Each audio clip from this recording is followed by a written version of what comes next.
All right, so this is Training Tempo Explained. This is how to utilize training tempo inside of your workouts to take your workouts to the next level.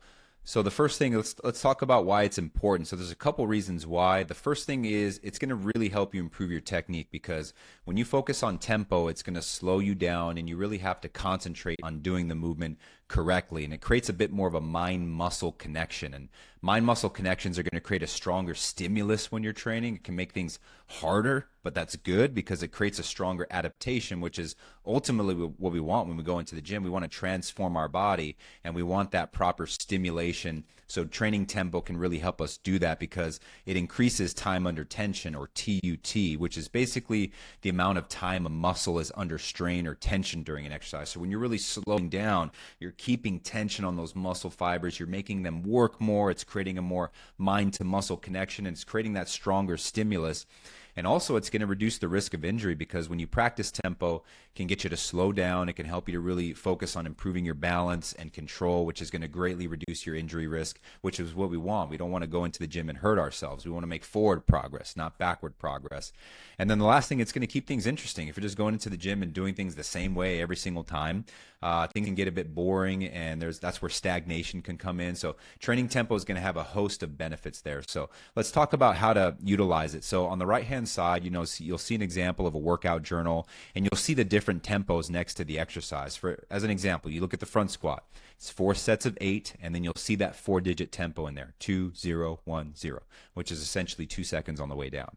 You look at the heels elevated squat. It's a different looking tempo, 4, 0, x 0. So that means 4 seconds on the way down, explode out of the bottom. So you can kind of see in your workout journal, each exercise is typically going to have a different tempo. And then in asterisks, we leave a little note just so things are very clear for you. But on the left-hand side, if you turn your attention to this is kind of a thorough breakdown here where that first number is what we call the eccentric part of the movement. So that's the speed at which to lower the weight. So if you're doing a squat, that's the how long it takes for you to come down. So in this case, it'd be 3 seconds, right? It's that first number. The second number is the isometric. So that's the amount of time to pause at the bottom of the exercise. So in the case of the squat, you would be pausing at the bottom. In this case, it's 0, so you wouldn't be pausing. The third number is the concentric. So that's the speed at which to raise the weight. So in the case of the squat, that's how long it would roughly take to stand back up.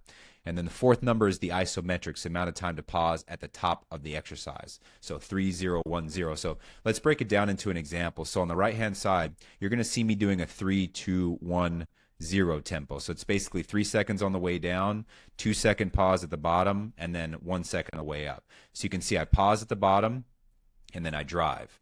On the way down, it's nice and controlled. It's typically 3 seconds. I get to the bottom of the squat, and then I hold for 2 seconds. So good control on the way down, 2-second hold, and then drive up, right? So control. So you can kind of see real time what that looks like on a 3, 2, 1, 0 tempo. In this example, I'm doing a shoulder press with the 4, 1, x tempo. So 4 seconds on the way down. It's a 1-second pause at the bottom when it hits my chest, and then 1 second on the way up. So 1, 2, 3, 4, 1 second hold, and then drive on the way up. So again, 4 seconds on the way down, 2, 3, 4, pause at the bottom, drive on the way up. 1, 2, 3, 4, 1 second pause, and drive. So again, you can kind of see the numbers are broken down, that kind of dictates the speed that you're doing. So each exercise will look a little bit different. Now, so again, just to really drive this home. Remember, that first number is the eccentric. So that's the speed at which to lower the weight. So in the case if you're doing a push-up, your body weight is the weight, right? So it's 2 seconds on the way down. So by the time you get to the bottom of the push-up, it should be 2 seconds. The second number is the isometric. So again, in the case that's 2, you're doing a 2-second hold at the bottom. So it's 1001, 1002 on the way down, 2-second hold, 1001, 1002. The third number is the concentric, so that's the speed at which to push yourself back up, or in this case, raise the weight, right? 1 second on the way up.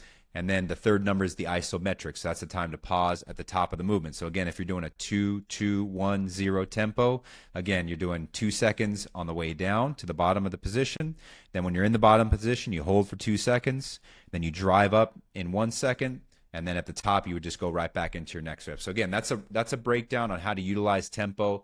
Remember, inside of your workout journal on the right-hand side, you're going to see that 4-digit number, like 2010, 40x0. But again, in the asterisk, if you pay attention to that, we try to make it clear. Obviously, we don't want you to be confused, but we want you to understand. So again, you just kind of pay attention to the asterisk. You'll notice on the front squat, it's 2 seconds on the way down. On the heels elevated squat, it's 4 seconds on the way down, and then you explode out of the bottom. So again, obviously, as you're working with us, we can answer any questions you may have, but that's how to utilize tempo in your workouts.